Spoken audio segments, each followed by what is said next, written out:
For the past 2 years, WWE treated Cody Rhodes like the perfect superhero babyface. The music hit, the crowd sang his song, the pyro exploded, and every promo sounded like the ending of a movie. At first it worked, because fans genuinely wanted Cody to finish the story. But once he actually became champion, WWE forgot one important thing. Chasing the title is always more interesting than holding it. By 2026, fans slowly started getting tired of Cody. Online comments became brutal. People started saying his promos felt repetitive. Others said he cried, talked, and acted too much like a corporate mascot instead of a wrestler. Some fans even started admitting Roman Reigns felt more special as champion because Roman at least felt untouchable. Cody, meanwhile, felt overexposed. Instead of ignoring those reactions, I turned them into the actual storyline. The heel turn begins subtly.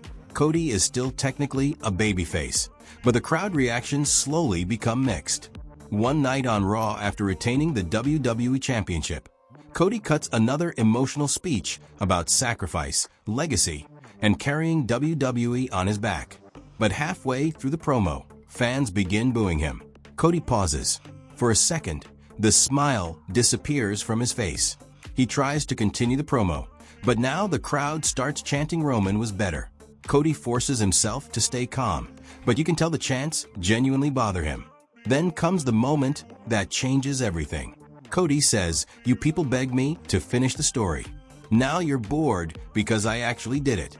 The arena instantly gets louder, because deep down he's right. That becomes the entire foundation of Cody's character in 2026. He's no longer the underdog fighting the system. He is the system now. And for the first time, Cody starts realizing the fans who once loved him are already looking for the next big thing. That realization slowly starts breaking him mentally. As the months go on, Cody becomes more bitter every single week. He's still defending the title constantly and still having amazing matches, but his personality slowly changes. The fake smile becomes more forced. The speeches become colder. He stops interacting with fans during entrances and starts acting less like a hero and more like somebody expecting praise for carrying the company.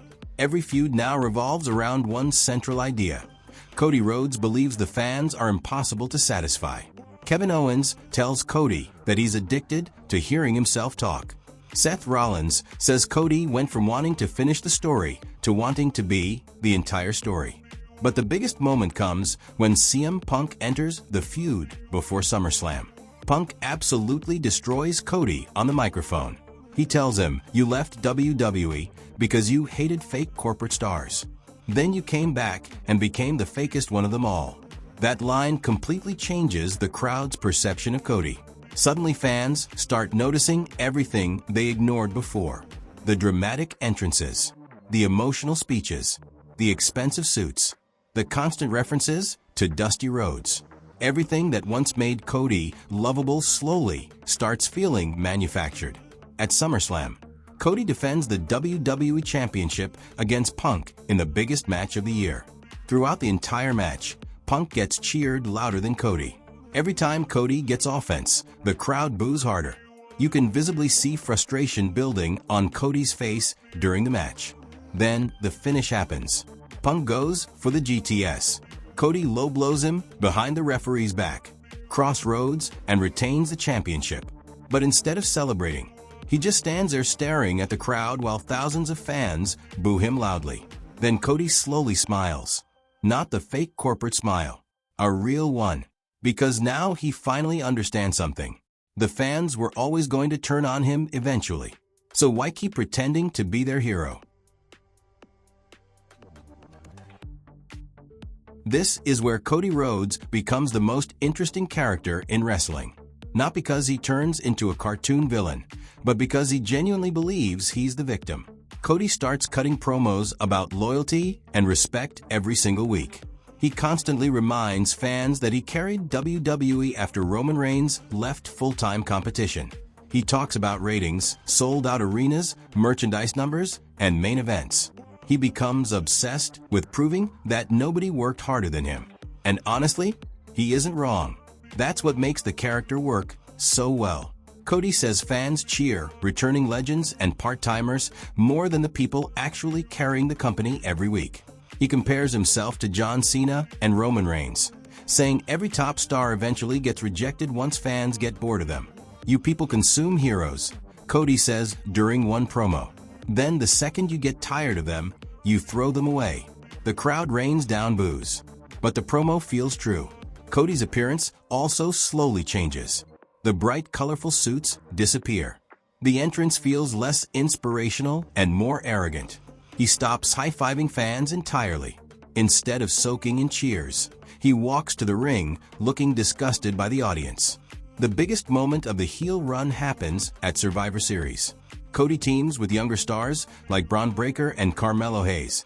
But throughout the match, the crowd clearly cheers Braun louder than Cody. You can literally see jealousy building on Cody's face. Braun gets a massive hot tag and the crowd explodes. Cody immediately tags himself in. The fans boo loudly. Cody completely loses control. He shoves Braun, abandons his own team, and walks out of the match while fans scream at him. The next night on Raw, Cody finally delivers the promo that fully cements his heel turn. "I gave this company everything," he says. "And the second you people got bored, you moved on. That's what you do. You don't deserve heroes anymore." And now Cody Rhodes has officially become the villain created by the fans themselves. The final chapter of Cody's title reign has to end at WrestleMania against Braun Breaker. Not because Braun is the best wrestler on the roster. Because Braun represents Cody's biggest fear, replacement. Braun is younger, stronger, more explosive, and most importantly, the fans naturally love him. Everything Cody desperately wants to still be. The road to WrestleMania becomes deeply personal. Braun keeps his promo simple, while Cody becomes increasingly paranoid and emotional. Braun tells Cody, "You're not scared of losing the title. You're scared people already moved on from you." That line completely destroys Cody mentally. Now Cody becomes desperate. He cheats more often, attacks Braun backstage, and constantly talks about respect and loyalty. But every week, the crowd cheers Braun louder and louder, while reacting colder toward Cody. By WrestleMania, Cody knows his era is ending. His entrance is massive. Giant stage. Huge pyro, expensive presentation. But the crowd reaction feels mixed. Not because fans hate him anymore, but because emotionally they've already accepted Braun as the future. And that hurts Cody more than boos ever could. The match itself is brutal. Cody wrestles like a desperate man trying to stop time. He exposes turnbuckles, targets injuries, grabs tights during pins, and even teases using the WWE Championship belt as a weapon. He's willing to do absolutely anything to remain on top. But Braun survives everything. Near the end of the match, Cody hits crossroads. Cody looks completely broken. Because in that moment, he finally realizes the truth. The story was never about winning the championship. The story was about trying to stay on top forever. And nobody can. Braun finally hits one last spear and pins Cody clean in the middle of the ring. The stadium explodes while Braun celebrates his first WWE Championship victory. Meanwhile, Cody sits alone in the corner, staring into space. Because Cody Rhodes finally understands the one thing every legendary top star eventually learns. The fans always move on to the next hero eventually.